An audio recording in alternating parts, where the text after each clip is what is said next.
Hello everybody! Today we will talk about how to fix or how to solve Snapchat ban.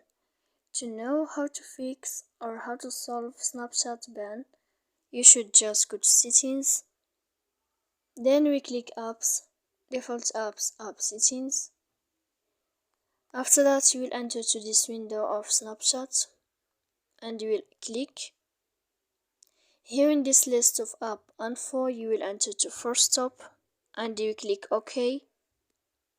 Then you will enter to storage.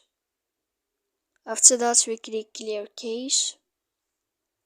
And in the end you can go to Play Store, you will search about Snapchat. When you'll find it, you can update your application.